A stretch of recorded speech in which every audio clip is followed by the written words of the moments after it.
एक सज्जन ने पूज्य भाई श्री हनुमान प्रसाद पोद्दार जी महाराज से पूछा कि साधना करते करते 20 साल हमको हो गए, ना तो भगवान मिले और ना भगवान का प्रेम प्राप्त हुआ, क्या कारण है? 20 साल हो गए साधन करते, ना भगवान मिले और ना भगवान का विरह प्राप्त हुआ। जैसे शास्त्रों में वर्णन आया है, संतों ने कहा इतना लाख जप करो तो भगवान का दर्शन हो जाएगा। ये शास्त्रीय बातें ठीक है भाई जी महाराज के, लेकिन इतने लाख संख्या में भगवान को खरीद लोगे ऐसी बात नहीं है।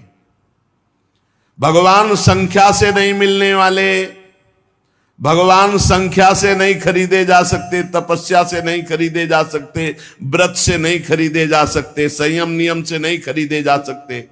भगवान किसी क्रिया के फल रूप नहीं है, भगवान को कोई बांध नहीं सकता इन नियम संयम व्रत उपवास तपस्या। आज तक अगर कहीं कोई बांधा है तो प्रेमाधीन, भगवान प्रेम के अधीन बंधे हैं।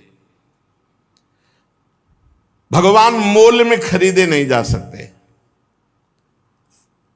जब भजन करते करते हमारे अंदर चाह पैदा होती, रुदन पैदा होता है, उसी रुदन उसी चाह उसी व्याकुलता से भगवान व्याकुल हो जाते हैं और व्याकुल होकर उसे दर्शन देते हैं। प्रेम की चाह, भगवान के मिलन की चाह जब तीव्रतर से तीव्रतम अनन्य हो जाएगी, जहां दूसरी चाह नहीं, जहां दूसरी किसी व्यक्ति से प्रियता नहीं, सारा संसार उसके लिए शून्य में दिखाई दे रहा है, एकमात्र भगवान। बस भगवान की प्राप्ति की यही शुभ वेला है। कई बार सत्संग में सुनाया, देखो चाह से केवल भगवत प्राप्ति। यही मथुरा के ब्राह्मण यज्ञ कर रहे, बड़े याज्ञिक विद्वान, गायत्री अनुष्ठान करने वाले, बड़े धर्मात्मा, शास्त्रीय पद्धति से चलने वाले, तो क्या भगवान से मिल जाएंगे क्या? इन सबसे भगवान नहीं मिलते। व्रतांसि यज्ञ छंदांसि तीर्था नियमा यमा। अगर सत्संग मिल गया भगवत प्रेमी का तो भगवान मिल जाएंगे। यथा वरुंदित सत्संगा सर्वसंगो पहो इमाम। मथुरा से पुष्प चयन करके मालिनी जाती वृंदावन से मथुरा, और वहां ब्राह्मण पत्नियों को देती और बताती, आज नंद के लाला ने ऐसी पोशाक धारण की थी, आज ऐसे सुंदर रूप से, आज ये लीला की, रोज नवीन नवीन शोभा, नवीन नवीन लीला। उनके हृदय में सुन सुन के चाह पैदा हो गई। ये बड़ी जोर की, कोई साधना नहीं थी, सब साधना ब्राह्मणों में थी। देखो सुन सुन के चाह पैदा हो गई। इसीलिए भगवान कहते, जैसा मैं सत्संग से वैसा मैं किसी अन्य साधन से नहीं। सत्संग से मैं बहुत जल्दी पकड़ में आ जाता हूं, क्योंकि चाह पैदा हो जाती है, सुनने मात्र से चाह। अब उनके हृदय में एक पीड़ा पैदा हुई, मैं कब देखूं, मैं कब नंदनंदन को देखूं। ये ब्राह्मण लोग ऐसे नियमनिष्ठ है कि इनको यज्ञ से फुर्सत नहीं है, और अगर हम कहें भी तो शायद इनका भाव ना बने। हम उत्तम कुल के ब्रह्म ऋषि, हम भाई वहां कैसे जाएं, वो कैसे दर्शन, क्योंकि वो जानती थी स्वभाव। अब बड़ा विचित्र अंदर पीड़ा पैदा हुई कि मुझे श्याम सुंदर के दर्शन करने हैं, और हमारे श्याम सुंदर कृपा करके दर्शन दे तो हो सकते, अन्यथा कोई उपाय नहीं। क्योंकि हम पातिव्रत धर्म धारण किए हुए अपने पति के विरुद्ध नहीं चल सकती, और पति कभी हमको लेकर के वृंदावन जा करके, नंदगांव जाकर लालजू के दर्शन नहीं करा सकते।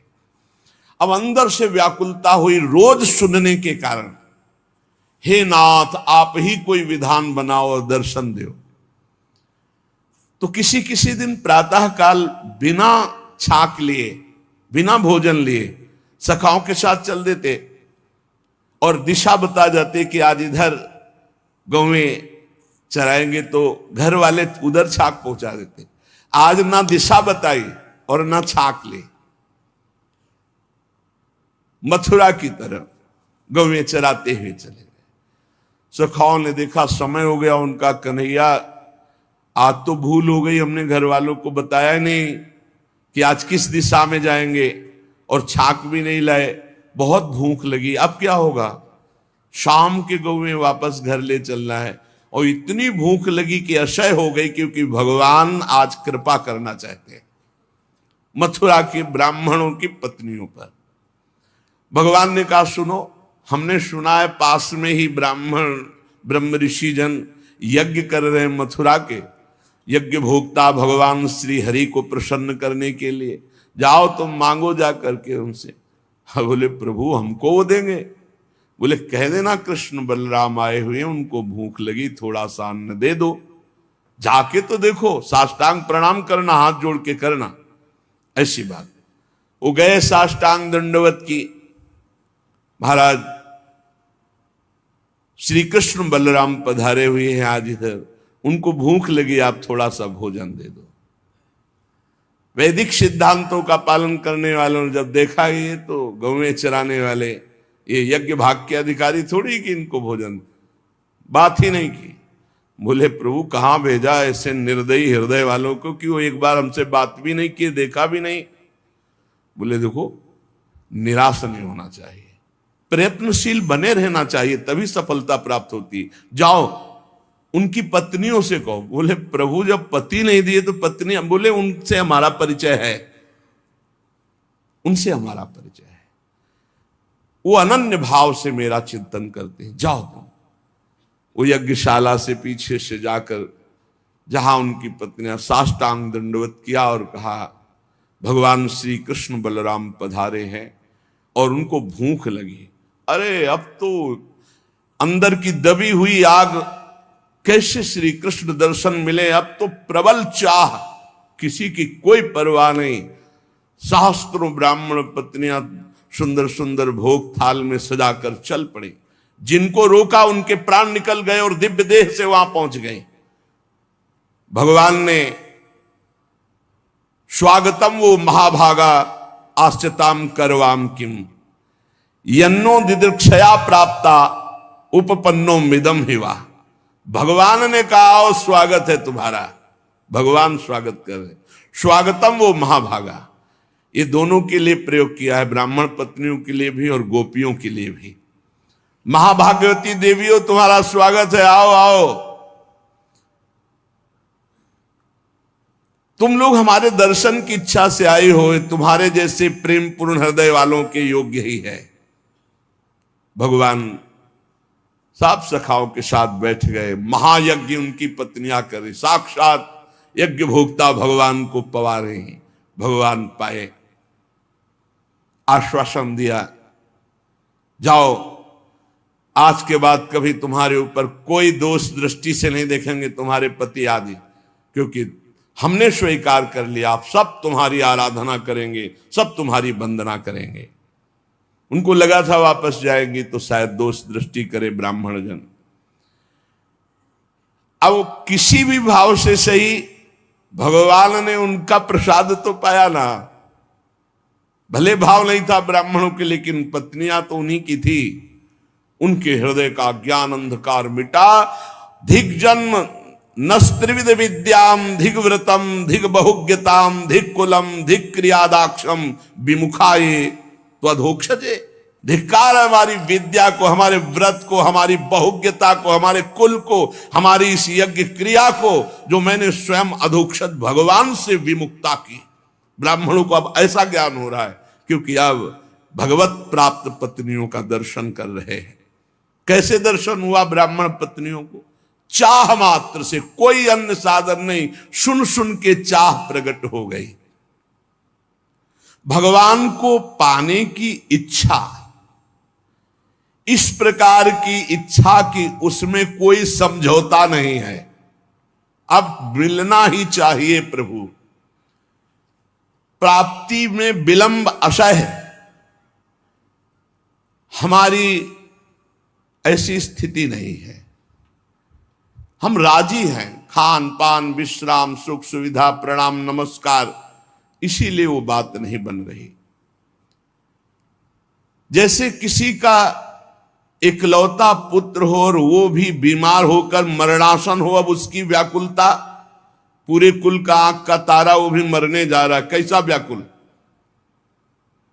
उसको कितनी व्याकुलता होगी। पर यहां हमारे जीवन की शाम होती जा रही है, हम आए भगवत प्राप्ति के लिए, भगवत प्राप्ति हो नहीं रही, भगवत प्राप्ति से हम उदास हैं, भोगों में हम हर्षित हो रहे, कहां में सुख है। एक ही ट्रेन जाती है और हमें वहां जाना है, और हम पहुंचे, देखा वो ट्रेन जा रही सामने, कैसी व्याकुलता। अब हम दौड़ के चढ़ नहीं सकते, ट्रेन छूट गई, एक ही ट्रेन है वहां जाने के लिए, ऐसी व्याकुलता। एक ही शरीर है जो भगवत प्राप्ति करा सकता मानव दे, और वो भी शाम होने जा रही, कब मृत्यु हो जाए कोई पता नहीं, और हम चैन से हैं। इसलिए भगवान से मिलन की चाह, जितने साधन है वे चाह पैदा करने के लिए है। ये चाह धीरे धीरे पैदा होती है, खूब नाम जप, सत्संग, भगवान के धाम आदि का वास, तीर्थ स्थानों में नाम जप करते हुए पवित्रता से भ्रमण, किसी की निंदा नहीं, किसी को दुख पहुंचाना नहीं, धीरे धीरे चाह पैदा होने लगती भगवान से, और फिर वो बढ़ने लगती है। बहुत लोग कहते हैं कि भजन से जब चाह होती तो भजन ही में हमारा मन नहीं होता। अरे भजन करने से होता है कि भजन होता है? भजन होता तो सिद्धों का है, भजन करना पड़ता है। कहते करना चाहते परंतु होता नहीं। मेरी बात समझ में नहीं आती कि तुम्हें भजन करने की भूख हो, तुमसे भजन नहीं होता। जब पानी की प्यास लगेगी तो प्यासा ही प्यास चिल्लाओगे और कुछ नहीं सुनाई देगा, रबड़ी खवाई जाए तो भी नहीं, आप कहोगे पानी पिलाओ। यदि भजन की प्यास जग गई तो तुमसे भजन कैसे नहीं होता? अवश्य भजन की प्यास नहीं जगी, बातें केवल बनाते हो। सच्ची मानिए, जिनको अब कुछ प्राप्त करना नहीं है उनको भी तो देखो, भजन का पूर्वाभ्यास उनको चैन नहीं लेने देता। ये तो जाएगा, आज नहीं तो कल जाएगा, इसको क्या करना है, इसको सजा संभाल करके भगवान के चरणों में अर्पित करो जितने मिनट। अरे इतना कीमती समय जिसे तुम्हें ज्ञान नहीं है, बहुत यहां से जाना है प्यारे, कुछ साथ लेके नहीं जाना। खूब कमा लो, जितना नाम धन कमा लोगे मौज करोगे, लोक परलोक, ई परलोक सकल सुख पावत, ई परलोक सकल सुख पावत। धिक्कार है अपने को, यदि सत्संग मिला मानव देह मिली, भजन की महिमा सुनने को मिली, और फिर हम कहते भजन में मन नहीं लगता। मन लगने ना लगने से क्या, रात दिन भजन करो अभी मन लग जाएगा। जरा सी वृत्ति भजन से ऐसा लगा सूरदास जी को कि हट गई क्या, तो धिक्कार देने लगे। मौसम कौन कुटिल खल कामी, जिन मुको तन दियो ताको न भजन कियो ऐसो नोन हरामी। कौन सी ऐसी वस्तु प्रिय लगी, कौन सी ऐसी घटना प्रिय लगी जिससे भगवान का विस्मरण हो गया? ताहि बिसरायो ऐसो नमक हरामी।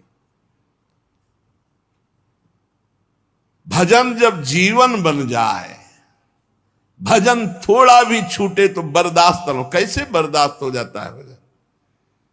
ये कोई बात करने लगता है, दृष्टि बदल गई, अत्यंत सावधान, बीच बीच में उसको उत्तर दे रहे हैं, उसके चेहरे से वृत्ति हटा ली या उसके चेहरे पे एकाग्र कर लिया, राधा नाम लिख रहे हैं, एक सेकंड के लिए भी प्रभु से बिलग रहे ना, मानो मृत्यु, जैसे मृत्यु से भय, ऐसे विस्मरण से भय। अभ्यास तो कीजिए। अरे दिव्यता ही दिव्यता, आप में आप भगवान के अंश हैं। पहले भजन किया जाता है फिर भजन होता है। नित्य कर्म का जो नियम दिया जाता है वो भजन में प्रवेश पाने के लिए। ये जो समय देखते रहते हैं कि अच्छा 2 घंटा भजन, अभी तो बस 2 घंटा हुआ है, बस खत्म, अब टीवी देखो खूब करो, 2 घंटा अपने नियम हो गए, चलो बाहर चलते हैं, अखबार देखते हैं, गप लड़ाते हैं। हम इन ऐसे लोगों की बातें नहीं कर रहे, भाई जी महाराज कह रहे हैं। हम उनकी बातें कर रहे हैं जो भगवान की प्राप्ति करना चाहते। जबरदस्ती हर समय लाख लोग, इसका कोई संख्या का मतलब नहीं। हर समय यही बात गुरुदेव ने बचपन में डाल दी, बलिहारी गुरुदेव की, जो और कोई सूत्र ही दिमाग में पूरे जीवन में जहां कहीं भी हुआ तो सब बातें सुननी, पर गुरुदेव की बात याद रखते थे कि कोई भी श्वास खाली ना जाए, हर समय भजन करना। बच्चा जब छोटे थे जगा के 2 बजे रात्रि, उन्हीं का जगाने का नियम, उन्हीं के जगाने की अभ्यास वृत्ति। 2 बजे रात उठ रे, तखत के नीचे ऐसे चटाई में सोते और ऐसे कुटिया में वहां बैठते, उठ रे देख 2 बज गए, किसान लोग बैल लेकर के हल जोतने जा रहे, तुम बाबा जी बनने निकले, अभी पढ़ो, बैठ, पहले भजन करवाते, फिर चलो स्नान आदि। बहुत अहोभाग्य जो ऐसे भजनानंदी गुरुदेव मिले, भजन प्रधान जीवन। किसी ने कहा लाख नाम जप करो तुम्हारा काम हो जाएगा, तो ये तुम्हें लगाने के लिए कहा जा रहा है। जरूरी नहीं कि तुम लाख नाम जप किए बस बंद कर दिए। हर श्वास, हर क्षण, तभी आप भगवत प्राप्ति, बात समझना। 1 लाख नाम जप कर लिया और समय बर्बाद किया, शेष तुम्हारी दुर्गति तो नहीं होगी, लेकिन जो प्रेम, जो भगवत साक्षात्कार, जो दिव्यता, वो नहीं आएगी आप में। तुम सच्चे व्यक्ति हो, ठीक ठीक बता दिए। जब संसार की व्यापार में घाटा होने पर जो बेचैनी होती है, वो आपके भगवत प्राप्ति या प्रेम प्राप्ति ना होने पर बेचैनी नहीं हो रही, तो इसमें भगवान का क्या दोष है? भगवान के अंदर कोई चाह नहीं है। कई बार सत्संग में सुन चुके हैं, आपकी चाह ही भगवान के अंदर चाह बनती है आपसे मिलने की। आप जितना विकल होंगे उतने ही वो विकल हो जाएंगे आपसे मिलने के लिए। भगवान अमना है, आपका मन ही वहां जाकर भगवान का मन बनता है, और भगवान के मन के अंदर आपसे मिलने की चाह पैदा, वो अमना है, वो अचाह है, वो पूर्ण काम है। चाह हमारे अंदर पैदा हुई नहीं कि प्रभु के अंदर चाह पैदा हो जाएगी हमसे मिलने के लिए। सज्जन ने कहा कि जो प्रश्न करता थे कि कई बार आपसे सुना है कि भगवत प्राप्ति बड़ी सरल है, भगवत प्राप्ति बड़ी सुलभ है, परंतु मुझे लगता है कि जिंदगी में अगर कोई कठिन काम है तो भगवत प्राप्ति है। तो भाई जी महाराज ने कहा, भैया भगवान का मिलना बहुत सुलभ है। भगवान किसी कर्म के फल से नहीं मिलते कि ये कर्म किया तो इसका फल हुआ भगवत प्राप्ति। भगवान चाह से मिलते हैं, व्याकुलता से मिलते हैं, रुदन से मिलते हैं। ये सारे कर्म इसलिए कहे जाते हैं कि तुमसे पाप कर्म ना बने, और जब पवित्र हृदय होगा तो भगवत प्राप्ति के मिलन की चाह प्रकट हो जाएगी, रोना आ जाएगा। भगवान मिलते हैं रुदन से, चाह से, व्याकुलता से, लालसा से। संसार के जितने भोग पदार्थ, अवस्था, स्थितियां, प्राणी, ये सब कर्म से मिलते हैं।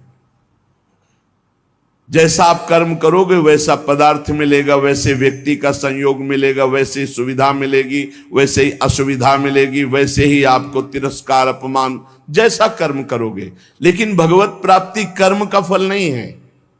पूज्य भाई जी महाराज कह रहे भगवत प्राप्ति चाह का फल है। वो संत संग से, शास्त्र स्वाध्याय से, नाम जप से, भाई जी उसका भाव लिख रहे, नाम जप से, सत्संग से, शास्त्र स्वाध्याय से हमारे संसार की चाह हटे और भगवान की चाह प्रकट हो जाए। पक्का जिस दिन ऐसी चाह हो जाएगी अब जिया नहीं जा रहा, उसी दिन भगवान अनुभव में आ जाते हैं, नेत्रों के सामने आ जाते हैं, पक्का। संसार की प्रत्येक स्थिति, अवस्था, पद प्रतिष्ठा, इसमें कर्म है, इसमें कर्म है। आपका कर्म आपको स्थिति प्रदान करेगा, सांसारिक पद प्रतिष्ठा, लाभ, लौकिक, पारलौकिक। सांसारिक पद प्रतिष्ठा, धन संपत्ति केवल चाह से नहीं पूर्ति होती। धन की चाह, मन की चाह, मान की चाह, अधिकार की चाह, सब कर रहे हैं मन की चाह ये मिल जाए वो मिल जाए। मिल रहा है क्या? मिलेगा उन्हीं को जो वैसे सुकृत वाले कर्म किए हैं। रात दिन सब चाह में ही फंसे हुए हैं, परंतु सबकी चाह नहीं पूर्ति होती। संसार की चाह से निराश होकर भगवान की चाह मात्र करने से भगवान की प्राप्ति हो जाती है।